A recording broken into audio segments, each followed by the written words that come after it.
Hey everyone, welcome back to another deep dive into the darkest corners of real-life crime. I'm glad you're here.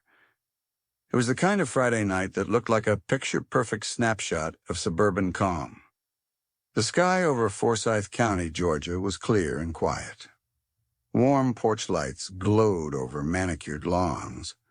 Football season was in full swing, and in a quiet cul-de-sac in Cumming, a group of women were gathering for what should have been an innocent night of drinks, laughter, and football.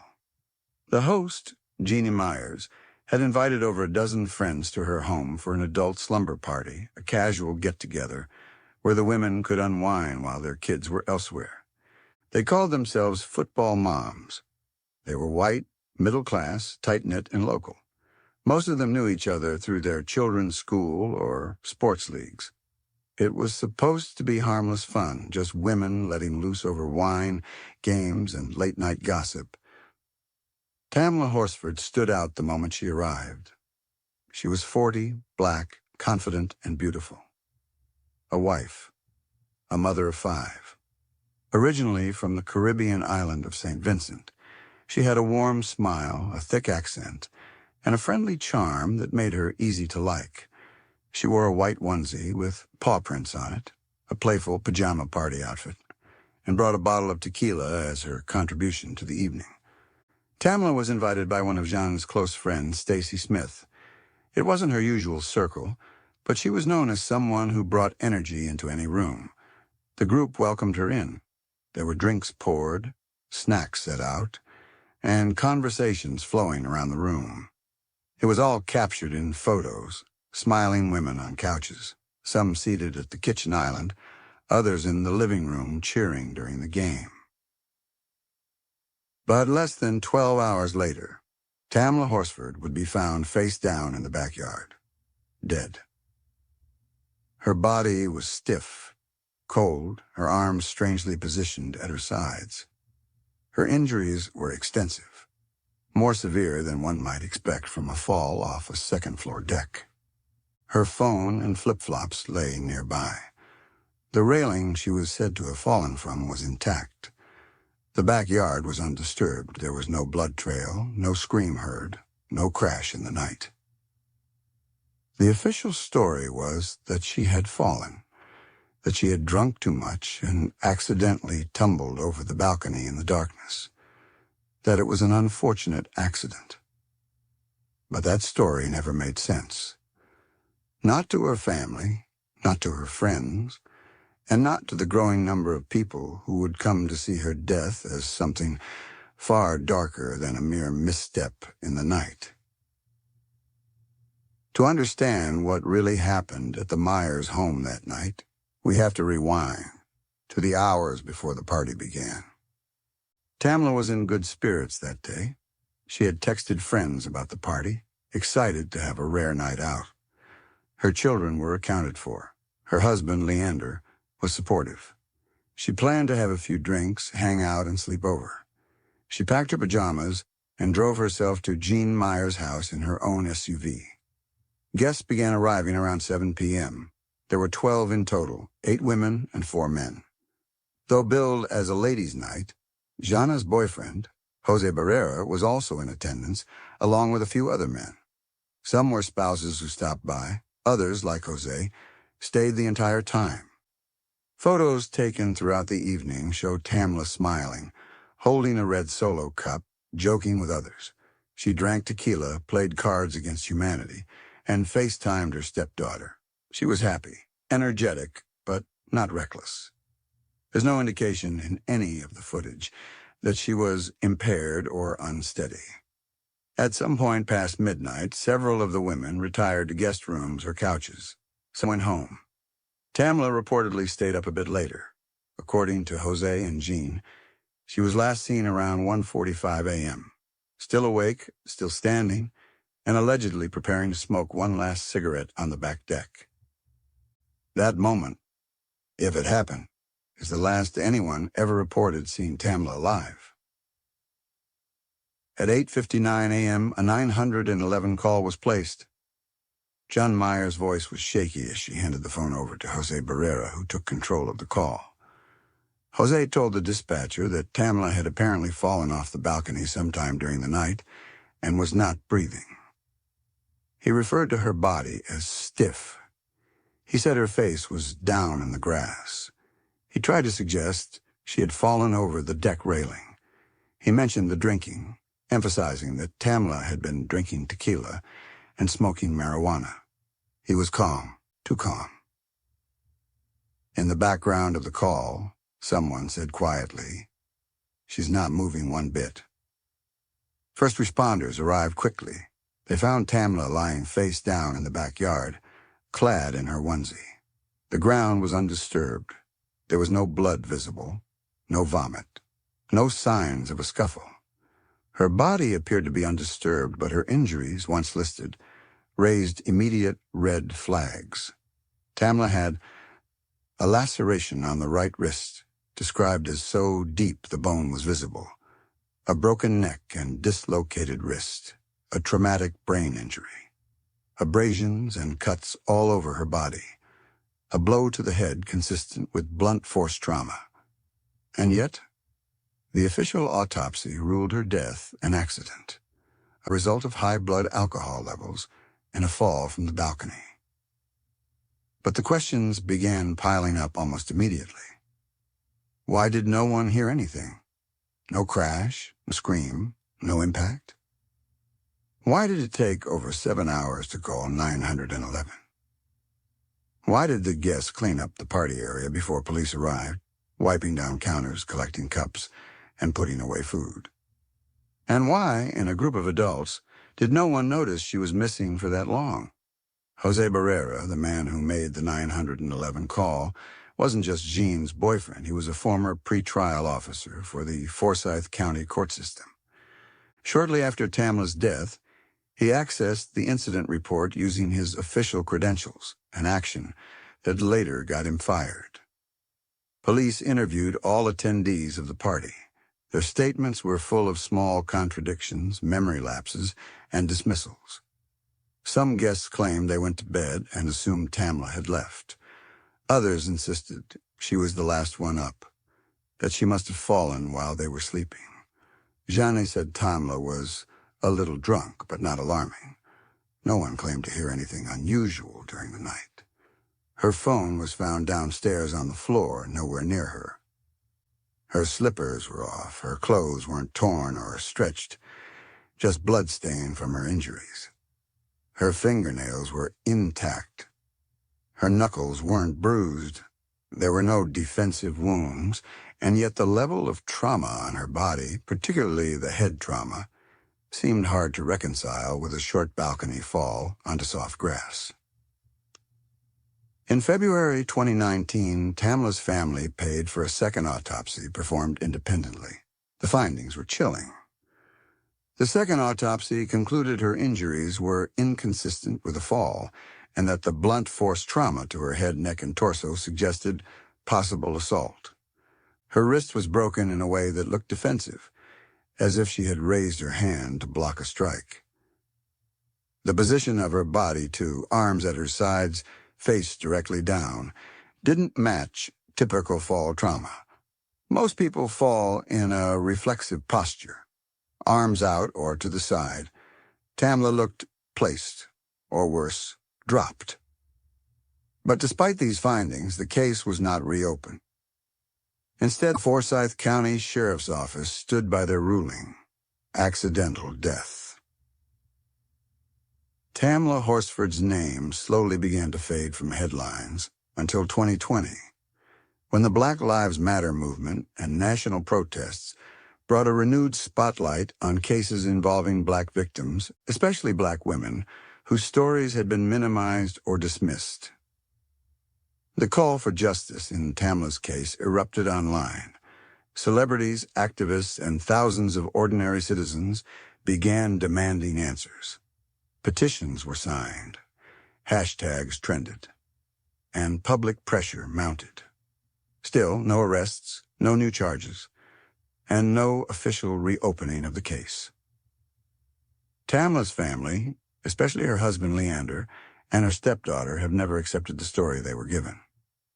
They believe fervently that she was killed, that someone at the party knows what really happened, that she didn't fall, she was pushed, or worse. They believe the timeline was manipulated, that her body was staged, that law enforcement mishandled the case, and that the truth is still locked inside that house in the silence of the partygoers who have long since moved on. As the sunlight fell across the neatly kept backyard of Jean Meyer's suburban home, Tamla Horsford's body lay stiff in the grass, face down, arms at her sides, as if laid there deliberately.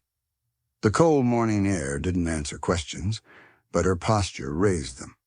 The clean deck, the absence of scattered objects or broken rails, and the lack of any nearby impact debris left investigators with a mystery wrapped in silence. The scene didn't feel right. It didn't feel real. And yet the authorities moved quickly toward a conclusion. Within days, the Forsyth County Sheriff's Office had labeled Tamla's death accidental. The cause, they claimed, was simple: alcohol impairment leading to a fall from the second-story deck. But anyone who looked closely saw a problem, or rather, a tangle of them. From the timeline to the crime scene, from the autopsy to the behavior of the witnesses, the story that law enforcement offered didn't quite hold up under scrutiny. Not when you considered how Tamla fell. Not when you considered who was present. And not when you considered how quickly the case was closed. Inside the house, the morning Tamla's body was discovered, the reaction was muted. The 911 call made at 8:59 a.m. came more than 7 hours after Tamla was last seen. The voices on the call lacked urgency. Jean, the homeowner, sounded almost dazed. Jose Barrera, her boyfriend, took control of the conversation with the dispatcher. He described Tamla's body as lying in the yard and said she was stiff. He offered the theory that she had fallen off the balcony after smoking a cigarette. When the dispatcher asked if she was breathing, he replied, "I don't believe so." The tone in his voice was flat, almost clinical. What's more disturbing is what happened before the 911 call was ever made. Guests cleaned up the party. Cups were thrown away. Counters were wiped. Evidence, whatever might have been on that deck, was erased.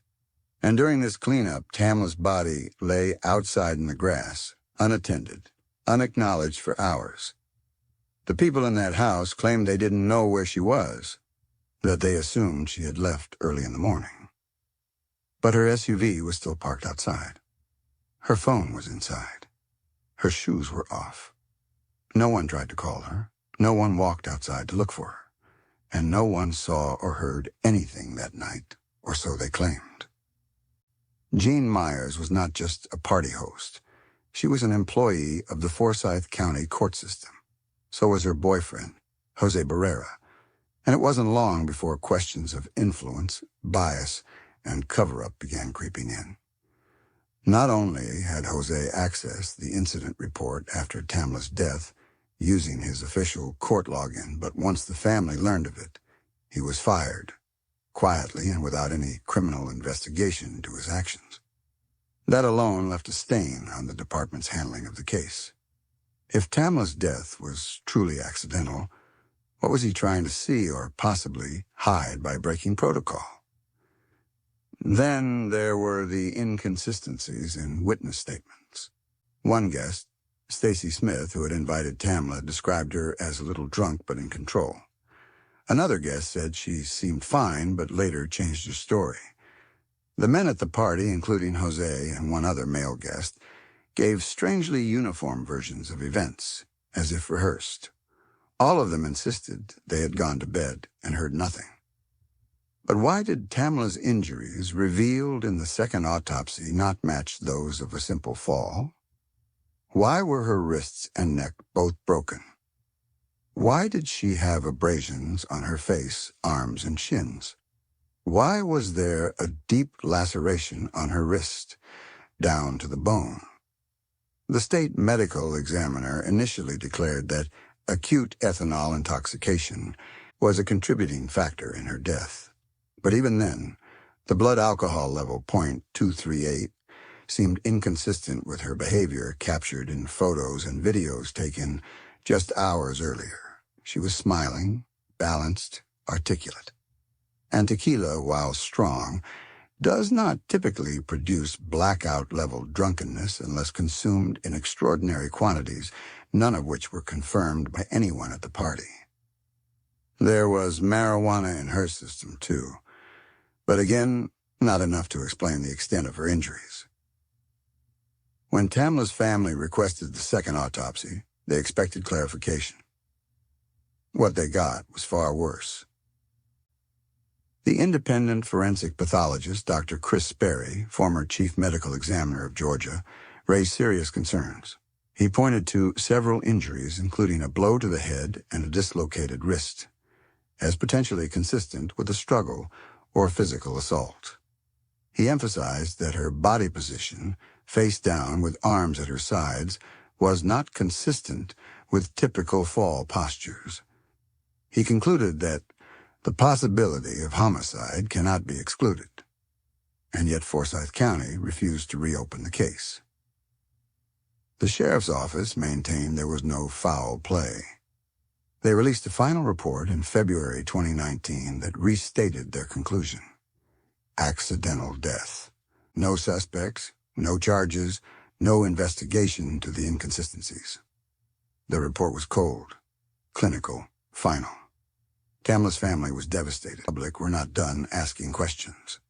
As the case resurfaced in 2020 during the George Floyd protests and the national reckoning with racial injustice, Tamla Horsford's story went viral.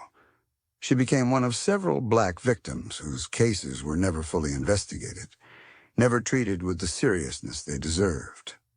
A new wave of attention descended on Forsyth County, a place with its own dark past. Once known for being nearly all white due to racial cleansing in the early 20th century, Forsyth had struggled with the reputation for exclusion and systemic bias. The sheriff's department had made efforts to reform, but Tamla's case reignited old wounds. Social media lit up with calls for justice. Celebrities tweeted. True crime podcasts picked up the story. Tens of thousands of people signed petitions demanding a new investigation. But nothing changed. The Forsyth County Sheriff's Office refused to revisit the case unless new, credible evidence emerged. And yet many believed that evidence had been there from the start, it just wasn't followed. The partygoers went quiet. Jean Myers eventually moved away. Jose Barrera disappeared from the public eye. None of the attendees ever gave a new statement. None apologized. None admitted anything, and none were charged.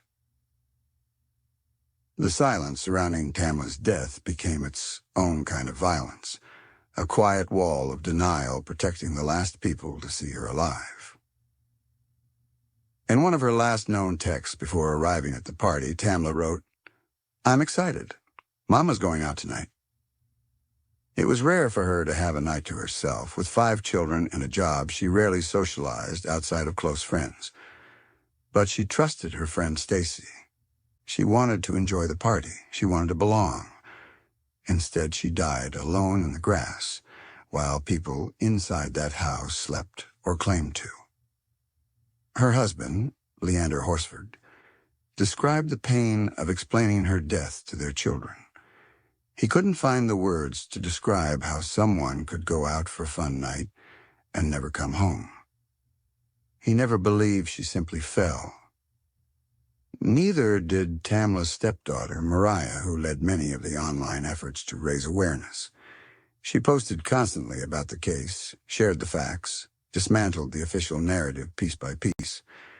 But her pleas were met with silence, not just from the attendees, but from the justice system itself. What makes Tamla Horsford's case so devastating is not just that she died under suspicious circumstances.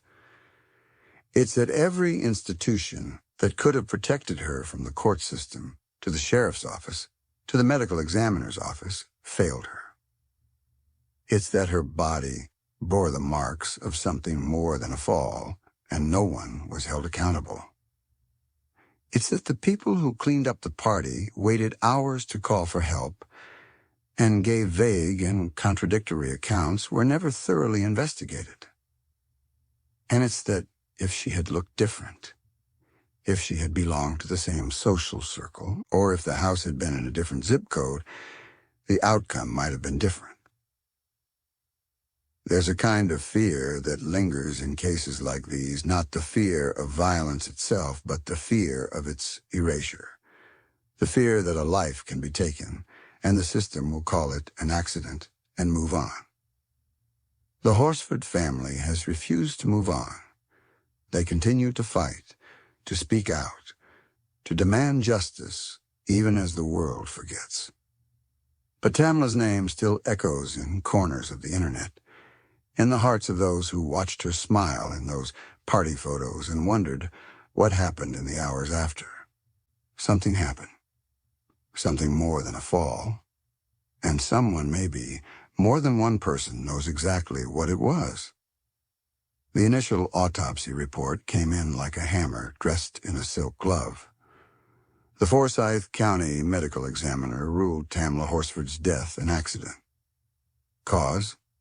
Multiple blunt force injuries consistent with a fall from a height.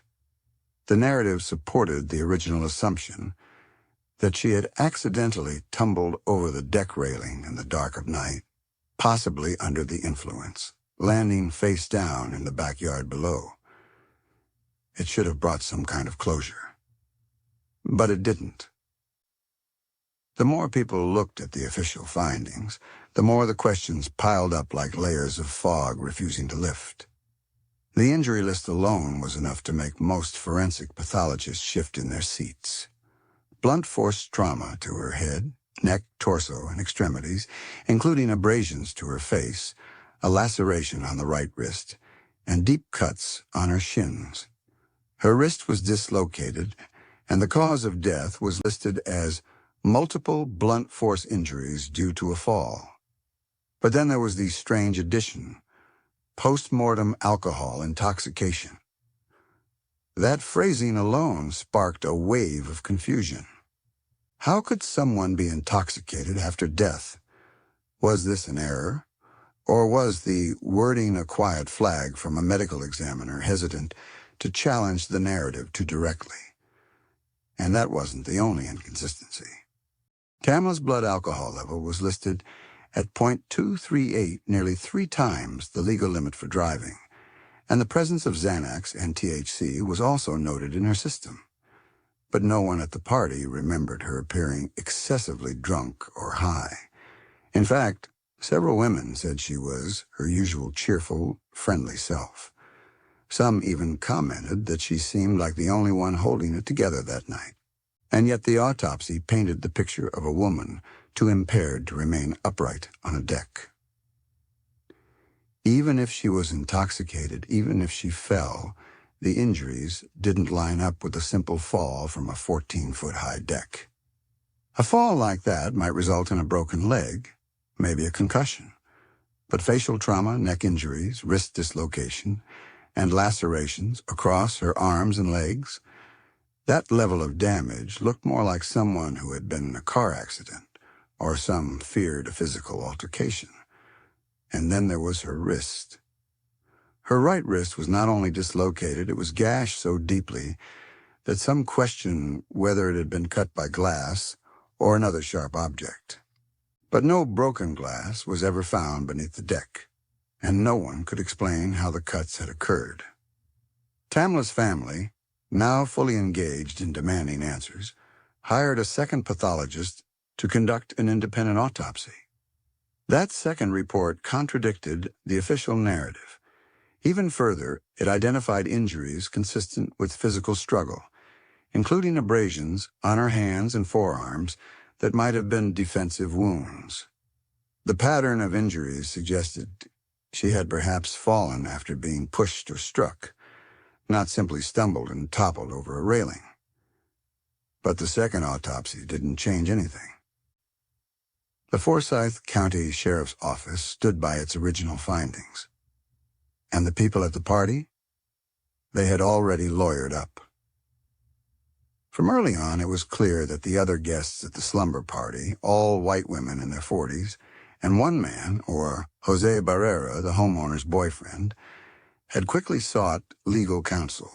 When Tamla's body was discovered by Jose and the homeowner, they called 911, but the 911 call itself raised eyebrows. In the call, Jose described Tamla's position as not stiff and suggested she may have fallen from the balcony. His tone was oddly flat, almost rehearsed. Worse, no one else at the party claimed to have heard a thing. Not a scream, not a crash, not even a thump. How does a woman fall 14 feet, smash into the ground, suffer extensive injuries, and no one hears her fall? And that wasn't the end of the red flags. One of the most alarming discoveries came when Jose Barrera, who worked for the Forsyth County court system at the time, was found to have accessed confidential police files related to Tamla's case. He was caught looking into witness statements and the incident report, an action that led to his termination from his county position. Yet despite this breach of protocol, Jose was never charged or seriously reprimanded. Even with the breach, the surveillance video system inside the home, which might have shown Tamla's final movements, had no footage of her falling or exiting the house. It was either not recording, had mysteriously stopped, or the footage simply never made it to the investigation file. Tamla's family, especially her husband Leander and her sister-in-law Michelle Graves, became increasingly vocal about the inconsistencies. Michelle, in particular, was relentless, appearing in interviews, podcasts, and social media, pressing for public pressure and visibility. She didn't believe the official story, and she wasn't afraid to say it out loud. Their voices were echoed by the community. In the months following Tamla's death, the case began to gain traction online. Social media activists, true crime enthusiasts, and civil rights advocates began digging into the case, pointing out not only the inconsistencies in the forensic reports, but also the strange behavior of the party attendees. Why were so many texts deleted? Why were timelines conflicting? Why did one witness claim Tamla went to bed before 1:30 a.m., but another said they saw her up and eating? And perhaps most damning of all, why didn't anyone seem genuinely upset that she had died? The public sentiment began to shift. What started as a tragic accident began to feel more and more like a cover-up. Whispers of racism surfaced. Some began comparing it to the mysterious death of Kendrick Johnson, another Georgia case where a black teen's body was found in a gym mat, ruled an accident, despite strong public doubt. Tamla's case became symbolic not just of a possibly botched investigation, but of how the justice system often fails black women. The hashtag #justice for Tamla began to circulate. Petitions were signed. Celebrities like T.I. and 50 Cent posted about her case, urging their followers to demand answers. The case was even highlighted during the George Floyd protests in 2020 as an example of racial bias and police negligence. Under mounting pressure, the Georgia Bureau of Investigation agreed to re-examine the evidence. Tamla's family hoped this might be the turning point, that someone somewhere would finally speak, that maybe the GBI would uncover something new, a piece of evidence missed, a witness ready to break, maybe even a confession, anything. But it didn't happen. After several months of review, the GBI declined to reopen the case, stating that there was no new evidence of foul play. To the authorities, the case was closed. To Tamla's family, it was anything but. They had lost a daughter, a wife, a mother of 5 boys, and now they were losing her story to time, bureaucracy, and silence. To this day, no one has been charged. No one has been arrested. and no one has admitted to seeing Tamla Horsford alive after 1:30 a.m. that night. The timeline is like Swiss cheese full of holes, vague details, and shadowy gaps. Someone knows what happened that night. Someone heard or saw something. But in a house full of people, no one speaks, no one remembers, and no one is held accountable. Tamla's family is still waiting, still hoping, still screaming into a void that keeps echoing back the same word: accident. As the winter chill crept into Forsyth County, Georgia, the mourning for Tamla Horsford had not faded. But what replaced it was a deeper, festering pain, the ache of injustice. The questions that began on November 4th, 2018, had only multiplied. Her family remained in disbelief, her friends refused to stay silent, and the public had begun to whisper what few dared to say out loud. Was Tamla murdered? A second autopsy, commissioned by her family and conducted independently, intensified those suspicions. The report painted a picture far different from the one officials had comfortably accepted. The injuries to Tamla's face, particularly to her nose and forehead, suggested blunt force trauma inconsistent with a fall from a balcony. Her wrist had a post-mortem fracture. There was evidence of deep cuts on her shins and injuries to her hands that suggested she had defended herself. Even more alarming were the inconsistencies in the toxicology report. Tamla's blood alcohol level was reported as 0.238, nearly 3 times the legal limit for driving, coupled with traces of Xanax and THC. But friends who saw her that night insisted she didn't appear heavily intoxicated, and Tamla's family was adamant she was not known to mix pills or drugs with alcohol. The cocktail of substances made her death easier to explain for the authorities, but it also made her easier to dismiss. The case files released publicly had been redacted in places that made them barely legible. Witness statements contradicted each other, and a critical moment that should have been on the home's security system was mysteriously not recorded. The camera overlooking the backyard, the same backyard where Tamla's body was found, wasn't working that night. According to one police report, a light outside the back deck had also been unscrewed just days before the party. It was enough to raise eyebrows, but not enough, it seemed, to raise charges. Public anger only deepened.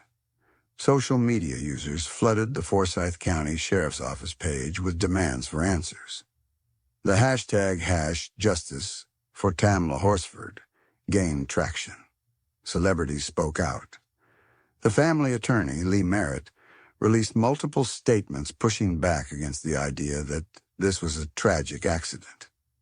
He referred to the case as a homicide cover-up, a bold accusation rooted in the failures of procedure, the medical findings, and the gut instinct of many who saw the pattern too clearly.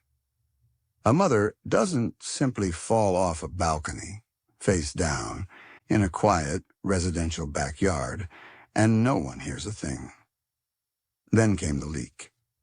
An anonymous person claiming to be close to the investigation began to circulate disturbing allegations online. They pointed to one of the party attendees, Jose Barrera, the only man in the house that night, and the boyfriend of the host. He was a former probation officer. According to the leaker, Jose had accessed the incident report in a restricted police database without authorization shortly after Tamla's death. When this came to light, he was terminated from his position. Why would someone with nothing to hide feel the need to snoop through sealed police files? In his statement, Barrera claimed he had done it out of concern, wanting to understand what happened. But to Tamla's supporters, it was the latest in a string of evasive, questionable decisions. The leak also revealed that Barrera had been the one to call 911 the morning Tamla's body was discovered. His tone in the call was strangely composed, noting that there was a body in the backyard and that Tamla appears to have fallen. It was cold, emotionless, and struck many as rehearsed. Then came the silence. By 2020, 2 years after Tamla's death, the Georgia Bureau of Investigation, GBI, concluded its involvement. After reviewing the second autopsy and re-examining the evidence, the GBI reaffirmed the original conclusion. Tamla Horsford's death was accidental. No foul play, they said. No charges to be filed. The Horsford family was devastated. They had hoped for answers. They had hoped for change. Instead, they were left with the same hollow verdict they had received on day one. Yet the inconsistencies never stopped haunting the case. Why had no one heard a scream? Why was her body found in a position that defied logic, lying flat and face down with both arms at her sides, unnatural, almost posed? Why had people been allowed to leave the house before police arrived? Why were multiple phones wiped of data that morning? Why was the scene not treated as a potential homicide from the beginning? And perhaps most chilling of all, why did it feel like no one cared? Forsyth County has a long, troubling racial history.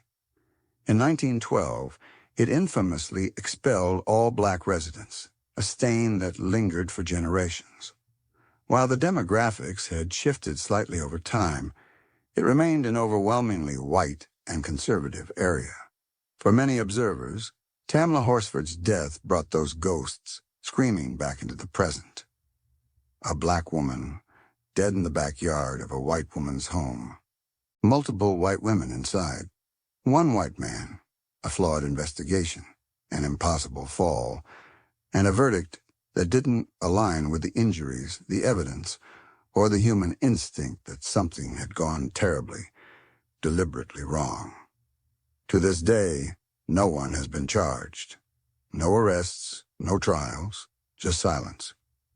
The case remains officially closed, but publicly unresolved. Tamla's sons grew up without their mother. Her husband wakes each morning with no closure. And her friends continue to fight, year after year, demanding answers that still haven't come. For true crime followers, the Tamla Horsford case is more than a story. It's a symptom. A reflection of how quickly some lives are swept under the rug. How certain victims don't get the same urgency, the same attention, or the same justice. Was Tamla Horsford the victim of a freak accident? Or a cover-up cloaked in privilege and silence? We may never know what really happened on that quiet November night. But we do know one thing. Someone does. And the truth, buried deep behind layers of stories, redactions, and polite deflections, may still be out there, waiting for the day it can no longer be ignored. Until then, her name remains a whisper in the dark, an unanswered question in the cold Georgia air, and a symbol of a justice system that still has far to go. Tamla Horsford. Say her name. Not forgotten. Never explained. Still unsolved. Thanks for watching. Don't forget to subscribe, like, comment, and share